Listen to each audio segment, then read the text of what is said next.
नमस्कार मैत्रिणींनो, श्री स्वामी समर्थ. तर आज शनिवार आणि शनिवारी आमचा पहिला रोट असतो, म्हणजे आमच्या कानबाई मातेच्या सणाची सुरुवात. तर बघा, माझी दिदी ड्रॉइंग काढत होती. जी लागते ती कानबाई माता आणि रानबाई माता असे दोन देवीचे नावं. आता ते गावाकडे रेडीमेड फोटो भेटतो, पण आपल्या इकडं तो फोटो मिळाला नाही, म्हणून मी म्हटलं ड्रॉइंग काढून घ्यावी. कारण पहिल्याच्या काळात बायका ड्रॉइंगच काढायच्या.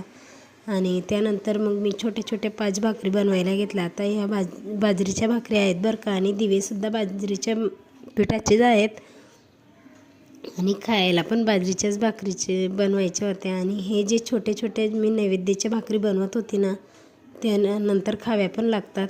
आणि साईडला मग माझे सासूबाई आणि जाऊबाई भाजी निवडून घेत होते. आता ती तांदळाची भाजी आहे, आमच्याकडे माठची भाजी असते ती बनवतात. आता इकडं माठची भाजी काही भेटत नाही, म्हणून म्हटलं तांदळाचीच बनवून घ्यावं. आता भाजी कुठलीही असू द्या, शेतातलीच असते. मग जी मिळाली तिला महत्त्व दिलं. आणि त्यानंतर बघा, मी इकडं भाकरी पण बनवून घेतली आणि दिवे थोडे नॉर्मल भाजून घेतले. आता दिवे काही खायचे नसतात, पण हे भाकरी जे असतात नैवेद्याच्या, ते प्रसाद म्हणून सगळ्यांनी थोडं थोडं घ्यायचे असतात. आणि भाजी बघा एवढी मोठी दिसत आहे, पण नंतर ती कमीच होते. आणि नंतर मी कुकरमध्ये बाजरी, गहू आणि हरभरा डाळ म्हणजे थोडं 1 वाटी छोटी असं मी शिजवून घेतलं, कारण ते प्रसादाला लागतं म्हणून, आणि तेही प्रसाद म्हणून नंतर खावं लागतं.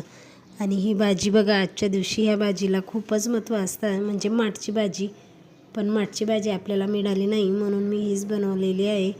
आणि तसंच तर बघा, भाजी एवढी मोठी दिसत होती, असं वाटत होतं किती आहे, पण ती बनवून तर नुसती एवढीशीच होते बरं का. आणि आजच्या दिवशी ही भाजी एवढी स्वादिष्ट लागते ना, तर सांगू शकत नाही.